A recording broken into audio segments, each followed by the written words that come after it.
जय श्री राम। आज मैं आपको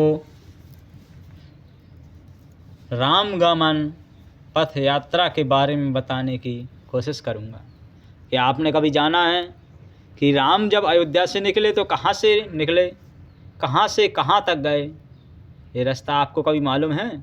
नहीं ना? तो आ जाइए, अब मैं आपको बताता हूँ। सर्वप्रथम राम अयोध्या से निकले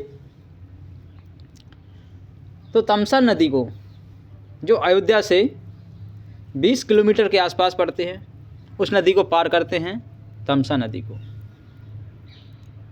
तमसा नदी को पार करने के बाद राम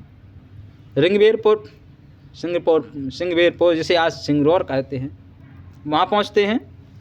सिंगरौर, जो आज की भाषा में सिंगरौर है, वहाँ निषाद राज गोही का जो शासन था, जहाँ पर राम निषाद राज से मिले, वहाँ पहुँचे।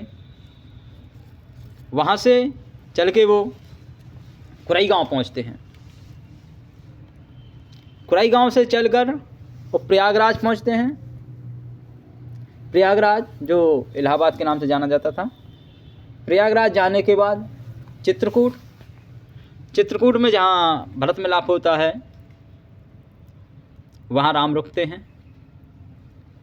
चित्रकूट के बाद वो दंडकारण्य वन, जो कि मध्य प्रदेश, छत्तीसगढ़, महाराष्ट्र, उड़ीसा आदि राज्यों के जंगलों से मिलकर बना है दंडकारण्य वन, वहाँ पहुँचते हैं। दंडकारण्य वन के बाद वो पंचवटी पहुँचते हैं। पंचवटी, जहाँ पर माता सीता का हरण होता है, जहाँ शूर्पणखा आती हैं, वही नासिक है, जहाँ पर शूर्पणखा की नाक काटी गई थी, इसलिए उस शहर का नाम नासिक पड़ा। यहाँ से राम आगे चलते हैं तो एक सर्व तीर्थ स्थान पड़ता है, जो कि इगतपुरी तहसील में, नासिक से 56 किलोमीटर के आसपास ताकेड़ गांव में सर्व तीर्थ स्थान है। राम वहाँ पहुँचते हैं। वहाँ से चलने के बाद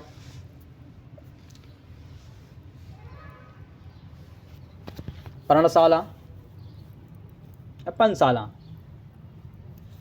आंध्र प्रदेश के खम्मम जिले में है, वहाँ पहुँचते हैं।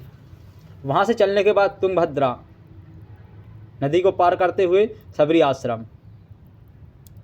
आश्रम के बाद वो ऋषिमुख पर्वत पर जाते हैं। किष्किंधा नगर, जो कर्नाटक के हम्पी जिले के बिल्लारी गांव में पड़ता है। ऋषिमुख पर्वत के बाद वो कोड़ीकराई जाते हैं। कोड़ीकराई से वो